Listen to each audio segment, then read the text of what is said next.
Bien, comenzamos esta última unidad, la unidad 3 de la parte de lengua, donde abordaremos la oración simple. Continuaremos con los elementos de la oración simple que hemos estado trabajando en la unidad 2 y analizaremos las nuevas tecnologías. En nuestro punto número 1 vamos a hablar de textos orales y escritos enfocados e influidos por las nuevas tecnologías. Bien. ¿Qué son las nuevas tecnologías? Bueno, pues son una serie de dispositivos, de herramientas que hoy en día pues utilizamos, pero llevan con nosotros desde hace más de 30 años si tomamos como partida los años 80. Lo que pasa es que estas nuevas tecnologías han ido evolucionando. Empezamos con el teléfono, también el vídeo, pero claro, ahora hoy en día todo eso ha avanzado. Tenemos una tecnología más avanzada en cuanto al teléfono. Tenemos no solo teléfono móvil, sino también smartphones. No solo tenemos vídeo, sino también pues posibilidad de reproducir, de grabar vídeos con distintos dispositivos a través del móvil también. Todo eso, las nuevas tecnologías, se conoce actualmente con el nombre de TIC. Esas siglas responden a tecnologías de la información y de la comunicación que están presentes hoy en día en todos los ámbitos, en el ámbito educativo, en el ámbito laboral, en el ámbito médico, en el ámbito cultural. Es decir, que utilizamos las nuevas tecnologías con frecuencia en nuestra vida diaria. Derivan de la informática porque están ligados a programas informáticos, al mundo de la informática, y estas TIC se componen de equipos informáticos, en redes, de internet, la telefonía móvil, los sistemas de vídeo, la televisión digital. Todos estos avances que han ido sucediéndose a lo largo del tiempo, y los más recientes que los que utilizamos más habitualmente. Bien, ¿qué significa qué tiene para nosotros de importancia estas nuevas tecnologías? Pues bueno, son muchas, la verdad. Nos podemos comunicar con cualquier persona en cualquier momento y en cualquier lugar. Es decir, las palabras inmediatez y ubicuidad. ¿Qué significa inmediatez? Que la información, la comunicación se produce al instante. Y la ubicuidad, es decir, que en cualquier lugar se produce la comunicación, la conversación, el intercambio de información. Eso significa ubicuidad, es decir, en cualquier parte. Esas dos características fundamentales tienen las nuevas tecnologías. También rompen con el espacio y el tiempo, por eso de la inmediatez y la ubicuidad. Las nuevas tecnologías lo permiten constantemente. Yo puedo estar perfectamente en mi casa y comunicarme con cualquier persona en cualquier momento y en cualquier lugar del mundo. Las relaciones, por tanto, suelen ser mucho más fluidas, mucho más dinámicas, y también más y mayores son esas comunicaciones, puesto que antes pues solo nos podíamos comunicar prácticamente con las personas que están a nuestro alrededor, no con la velocidad que quisiéramos. Lo que pasa que también el uso de estas tecnologías tienen su parte negativa. Parece que nos estamos comunicando más y con más personas, pero a la misma vez estamos cada vez más aislados. Parece ser, puesto que vamos todo el día con nuestro teléfono móvil, nos estamos relacionando con mucha gente, pero cada vez menos con los que tenemos a nuestro alrededor. Es decir, que las nuevas tecnologías tienen sus partes positivas, pero también sus partes negativas. Otra de las características es que permiten la simultaneidad entre interlocutores, es decir, que al mismo tiempo varias personas pueden colaborar, pueden participar en una comunicación, y que no necesariamente estén en el mismo espacio físico. Es decir, me puedo comunicar al mismo tiempo con personas que estén en distintos lugares del mundo a través de estas herramientas. Bien, hoy en día sabemos perfectamente de lo que estamos hablando cuando hablamos de comunidad virtual, de Messenger. Bueno, aunque el Messenger ya es algo que está totalmente más desfasado. Ahora utilizamos mucho las redes sociales. Los SMS también están desfasados porque esto tiene un ritmo de cambio muy rápido. Es decir, ahora mismo pues estamos todos con el WhatsApp, ¿no? y antes utilizábamos el SMS. Chatear, que no significa, que no quiere decir que nos vayamos de vinos, sino en un foro, pues chatear es comunicarse con personas, o en una conversación al instante, como puede ser una conversación de WhatsApp, pues chatear sería conversar con esas personas al instante. Y los foros que serían secciones divididas por temas, donde yo en internet puedo participar, dejar mis mensajes y intervenir, opinar sobre cualquier tema o sobre el tema que tenga que hablar, sobre el que tenga que comunicarme, y también con otros compañeros. Eso sucede en los foros que tenemos abiertos para este curso, para el seguimiento de este curso.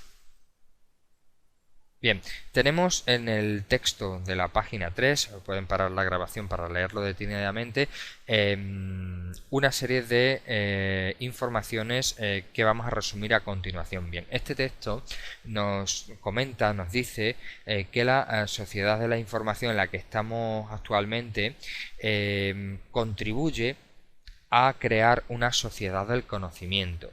Bien, sabemos que hoy en día estamos saturados de información, podemos encontrar un montón de información a través de internet, a través de los canales digitales, cualquier palabra, cualquier información, cualquier aspecto y cualquier dato lo podemos encontrar en la red.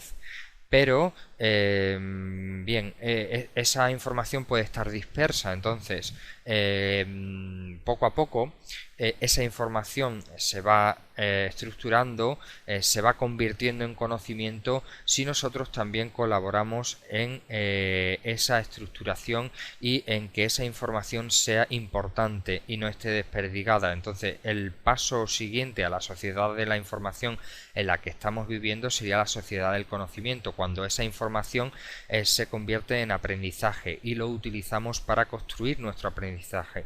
Poco a poco, incluso en la actualidad, estamos ya inmersos en lo que sería la sociedad en la sociedad del conocimiento, que es el paso siguiente a la sociedad de la información. Hoy en día casi todas las sociedades viven ya un paso posterior a la sociedad de la información, que sería la sociedad del conocimiento. Sin embargo, esta información a nivel mundial, estas sociedades mundiales de la información no se dan en todos los lugares del mundo por igual. Es decir, tenemos dos desafíos, dos aspectos negativos con respecto a la sociedad de la información. Uno es el acceso a la información. No todos los países, no todos los puntos del planeta tienen acceso a la información. En países subdesarrollados sabemos que no tienen ese acceso a la información digital, e incluso en países donde los derechos y libertades no están reconocidos, en dictaduras, pues ese acceso a la información no se produce, incluso no existe la libertad de expresión, que es otro de los desafíos. Entonces, en los países donde no existe libertad de expresión y no se puede acceder a toda esa información, pues estarían excluidos de esa sociedad mundial de la información, con lo cual ese paso de convertirse en sociedades de conocimiento se lo están perdiendo. Eso, pues bueno, es también fruto de lo que ocurre a nivel político en esos países asiáticos o en esos países sudamericanos donde no existe la libertad de expresión y la información está sesgada y a veces también está manipulada. Todo esto que comentamos a raíz de este texto nos puede dar pie a abrir un debate utilizando esas ideas. Entonces, cada vez que queramos establecer un debate, opinar sobre algo, primero debemos tener documentación sobre el tema, es decir, conocer el tema, tenemos que reflexionar sobre él antes de poder dar una opinión fundamentada, y también tenemos que tener argumentos positivos, es decir, cualquier opinión que yo dé no puede ser destructiva, es decir, tengo que hacer una crítica si es necesario, pero también tengo que ofrecer soluciones a esa opinión negativa que yo dé. No solo tengo que destruir, sino también construir. Es decir, los argumentos que yo dé no solo van a ser negativos, sino también positivos. Es decir, que ofrezca soluciones a la opinión que yo dé. Bien, ¿cómo construimos un debate? Bueno, hay una serie de normas, hay una serie de reglas que tengo que tener en cuenta a la hora de intervenir para un debate. En principio yo tengo que mantener siempre la educación, nunca puedo destruir, al contrario, tengo que respetar el turno de palabra, tengo que solicitar también el turno de palabra para que yo pueda hablar. Estamos hablando a nivel oral, a nivel escrito no puedo escribir sobre un tema y expresar mi opinión de la manera que yo quiera. Tengo que ser correcto, tengo que ser educado, tengo que intentar no herir la sensibilidad de las personas a las que aluda. Tampoco puedo atacar directamente a una persona en concreto, siempre tengo que utilizar pues herramientas para hacerlo de forma genérica, sin entrar en niveles personales de ataque a una persona o a una entidad en concreto. Tengo que hablar siempre desde la generalidad. Bien, ¿qué estructura tengo que seguir para hacer un debate sobre, por ejemplo, las ideas que se han comentado en el texto? Pues me tengo que hacer la siguiente pregunta. ¿Las nuevas tecnologías realmente son un medio de progreso o un fin en sí mismo? Es decir, ¿las utilizamos para llegar a otros objetivos o ese es el objetivo? ¿Las nuevas tecnologías en sí son un objetivo? Esas preguntas me las puedo hacer. ¿Qué ha supuesto el uso de estos medios en la economía, en la política, en las administraciones, en las instituciones y de los estados? Pues seguramente han tenido su repercusión y la siguen teniendo hoy en día en nuestras vidas personales.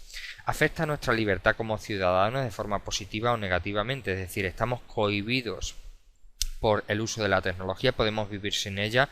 ¿El uso que hacemos de ella coarta, cohíbe nuestra libertad? Sí, no. Resuelve también los desfases sociales en sanidad, en educación.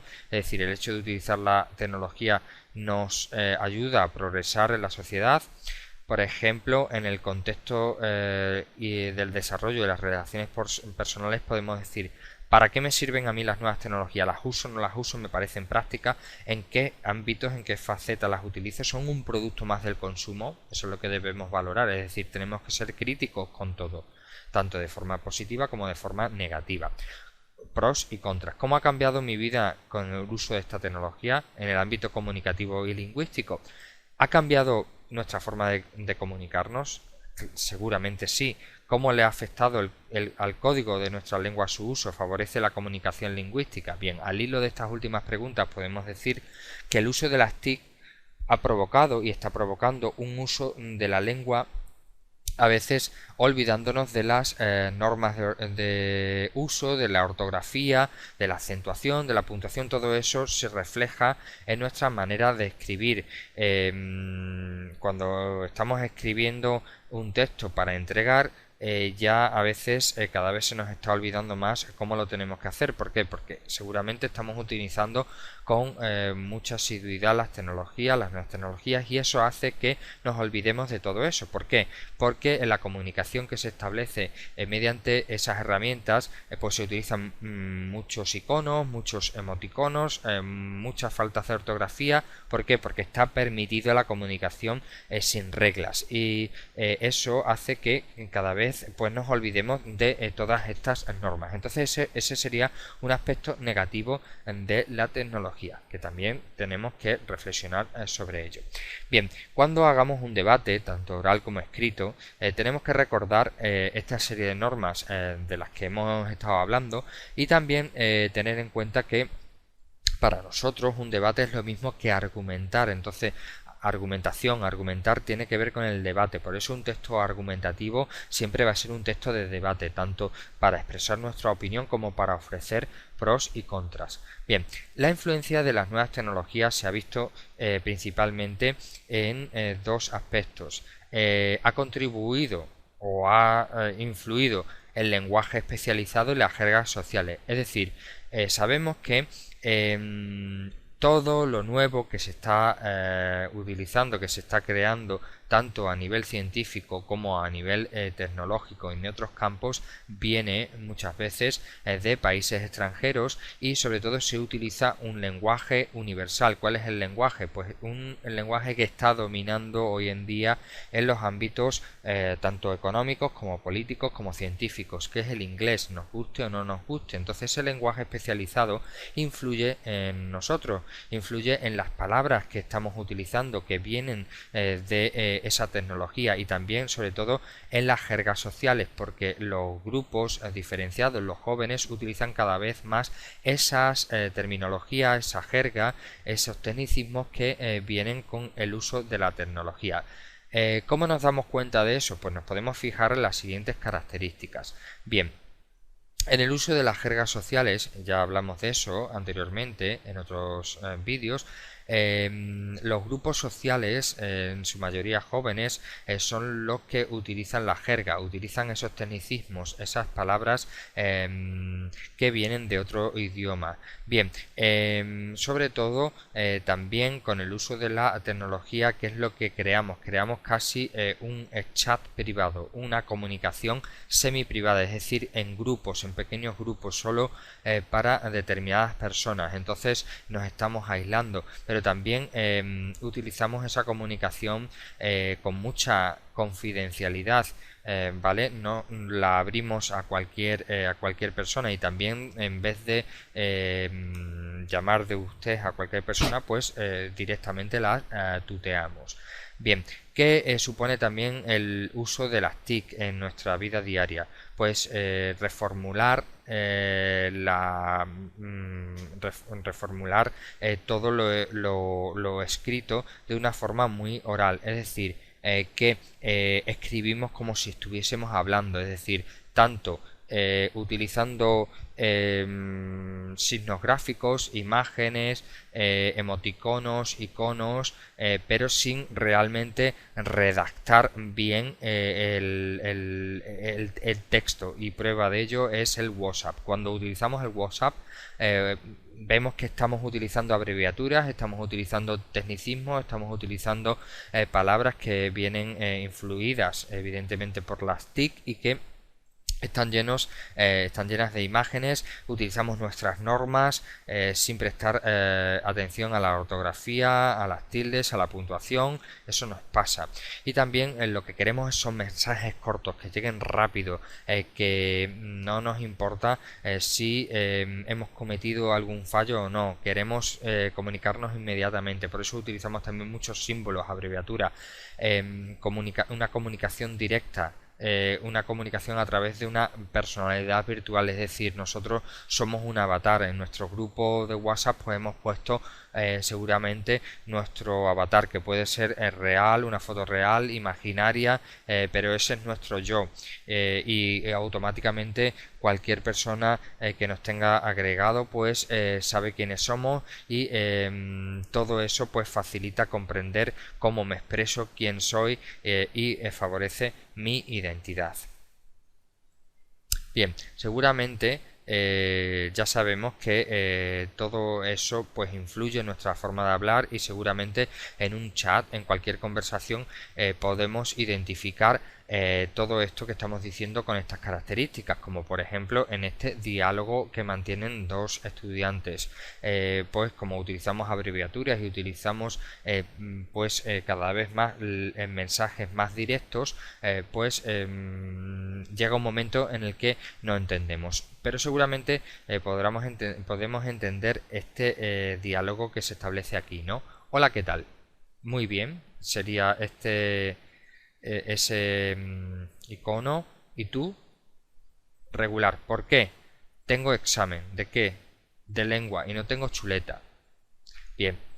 Eso es una conversación entre estudiantes, y nos damos cuenta de todas esas características que hemos señalado. Bien, esto nos da pie a hablar de algo que ya sabemos, los neologismos y los extranjerismos. Los extranjerismos ya lo abordamos en el tema 1, sabemos perfectamente de lo que estamos hablando. Y los neologismos, ¿qué son? Neo significa nuevo y logismos palabra. Entonces, todos los neologismos son también a la vez extranjerismo, o a veces no, pero neologismos son todas las palabras que se crean nuevas en el idioma y que vienen principalmente o porque se han creado en la lengua o de otros idiomas. Entonces los extranjerismos están relacionados con los neologismos. Hoy en día el lenguaje especializado, el lenguaje de las nuevas tecnologías, también favorece la introducción de neologismos y de extranjerismos. Bien, todas las palabras nuevas, como hemos dicho, son neologismos. El inglés tiene, sobre todo, es la lengua que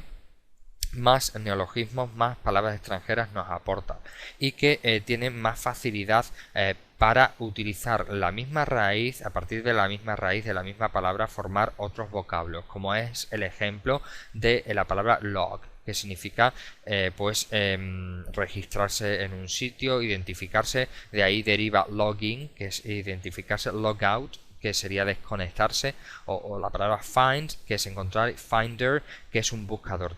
Todas esas palabras están hoy en nuestro vocabulario habitual porque las utilizamos al utilizar Internet, al utilizar las nuevas tecnologías. Entonces el inglés nos permite usar esas palabras y también sus derivados. El español, por contra, pues no tiene tanta facilidad para crear esas palabras, pero a veces estamos obligados, o la Real Academia Española de la Lengua se ve obligada a introducir y aceptar esos extranjerismos, como es el ejemplo de bit, fax, modem, chip. Todas esas no se han modificado y se utilizan en castellano tal cual. Lo que pasa es que otras, sin embargo, que no están aceptadas, se adaptan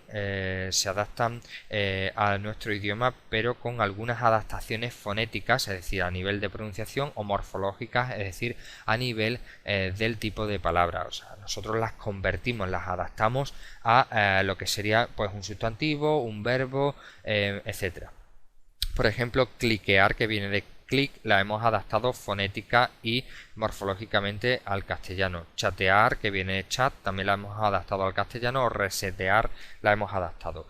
Estos neologismos, como digo, no están aceptados por la Real Academia, porque lo que nos dice la RAE es que siempre tenemos que utilizar las palabras que están aceptadas en el diccionario, y todas las nuevas, si existe ya un equivalente en castellano, no deberíamos usarlo, deberíamos usar las que nos propone la RAE. Bien, por ejemplo, si tenemos la palabra correo electrónico, porque vamos a utilizar email, o si tenemos la palabra por ejemplo autofoto, porque vamos a utilizar selfie si está muy de moda. Bueno, pues siempre vamos a utilizar las modas por el influjo del idioma, de las nuevas tecnologías que se convierten al final en partes de nuestra lengua, aunque debemos utilizar siempre por recomendación las palabras equivalentes del idioma. Bien, vamos a pasar a otro punto dentro de en los textos orales y escritos, que es el uso de los procesadores de texto. Bien, también relacionado con el uso de las nuevas tecnologías, sabemos, cuando estuvimos hablando de la evolución de la comunicación, que la palabra escrita ha ido transmitiéndose mediante diversas tecnologías a lo largo de la historia. Pues en la Edad Media, los copistas medievales, los escribas, pues pasaban a mano a través de los códices toda la palabra escrita. Bien, y eso ha perdurado, ha ido perdurando durante los siglos. Lo que pasa que luego, en el siglo XV, se inventó la imprenta, entonces surgió el libro como objeto de consumo, y luego ya en el siglo XIX, alrededor de 1810, aparece lo que conocemos como la máquina de escribir, que llegaría a usarse hasta los años 80 del siglo XX. Hoy en día, en el siglo XXI,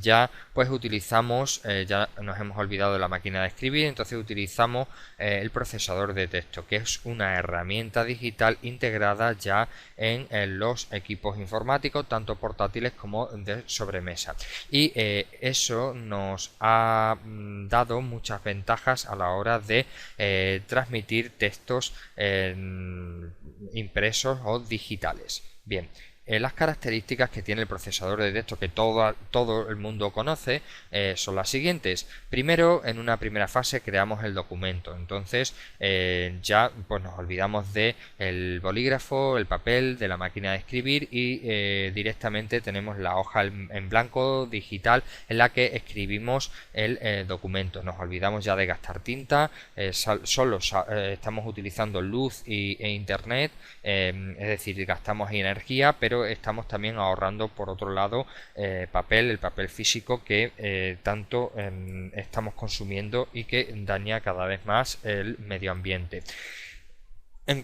Una vez que hemos creado el documento, pasamos a la fase de formato y presentación, donde elegimos el tipo de letra, también el formato que queremos darle al documento, más márgenes, menos márgenes, si queremos marcas de agua, encabezado, pie de página, columna, etcétera, etcétera, etcétera. Bien, la fase de edición es cuando ya directamente pues empezamos a escribir y vamos cambiando, vamos quitando el texto según nuestro gusto o la tarea que tengamos que hacer, más palabras, menos palabras, vamos también corrigiendo y cuando tenemos hecho el documento, es decir, editado el documento, pues lo guardamos mediante un comando que existe en la herramienta de procesador de texto, bien guardar como o directamente lo guardamos y ya lo ponemos en nuestro escritorio, en un pen o se lo mandamos a otra persona. Es decir, que hoy en día también mediante los procesadores de texto y mediante herramientas del correo electrónico como Gmail, el Google Drive, etcétera, podemos hacer también auténticos documentos colaborativos, es decir, varias personas pueden colaborar en la edición de un mismo documento sin necesidad de estar físicamente en el mismo espacio. Gracias a la tecnología todo esto es posible. Entonces también sabemos que hoy en día con el procesador de texto, cuando editamos un texto, estamos interaccionando con interactuando con otros programas, como puede ser programas de imágenes, programas de gráficos, de edición de datos, de cálculo, etcétera, como puede ser todos los programas que vienen en un paquete ofimático hoy en día, como el editor de diapositivas, el editor de imágenes, hojas de cálculo, etcétera. Y todo eso lo podemos trasladar mediante un simple clic a nuestra página en blanco en la que estamos redactando texto y combinando imágenes, enlaces, tablas, etcétera. Bien. Asociado al procesador de texto conocemos hoy en día también otros mecanismos, otras herramientas que están presentes dentro del procesador de texto y vinculadas a él, como son el corrector ortográfico, gramatical y de estilo. Realmente el corrector ortográfico y gramatical prácticamente es lo mismo y lo encontramos hoy en día integrado en los procesadores de texto. ¿Cuáles son las funciones del corrector ortográfico? Pues como seguramente nos ha pasado más de una vez, como cuando comenzamos a escribir con el ordenador en un documento en blanco y nos equivocamos, nos marca directamente en la incorrección subrayada en rojo ese procesador de texto, es decir, nos marca las palabras con la ortografía incorrecta o las palabras que gramaticalmente están incorrectas, puesto que no existen, no las reconoce, por eso las marca en rojo y nos sugiere a veces posibilidades ortográficas para su corrección. Podemos, mediante el corrector, por reemplazarlas, omitirlas, corregirlas, es decir, de forma manual o automáticamente si tiene esa función es el corrector. Es decir, que también podemos revisar el documento una vez finalizado. Lo podemos hacer en el mismo tiempo, al mismo tiempo o después. Bien, el corrector gramatical, que está integrado también con el ortográfico, nos ayuda a la concordancia, a revisar la concordancia de las palabras. Es decir, si el sujeto y el predicado coinciden y no hay una variación ahí. Revisa también la puntuación, si hay puntos, si las comas están bien, los verbos, todo eso el ortográfico y el gramatical lo hace. Y luego por último el corrector de estilo, que a veces me lo marca en un documento, o sea, en el mismo documento en otro color que no es el rojo, pues revisa pues eso, el estilo, si estoy utilizando laísmo, si estoy utilizando el dequeísmo de forma incorrecta, si el texto tiene coherencia, cohesión, elementos que ya hemos visto cuando hemos hablado de la oralidad, de cómo transmitir los textos de forma oral. Bien, con esto hemos terminado esta parte y ya abordaremos en un siguiente vídeo el español en el mundo, la parte de conocimiento de la lengua. Entonces, solo me queda ya recomendarles que sigan el foro, que sigan haciendo las actividades y que sigan estudiando. Ánimo con el estudio y seguiremos abordando este tema en próximos vídeos.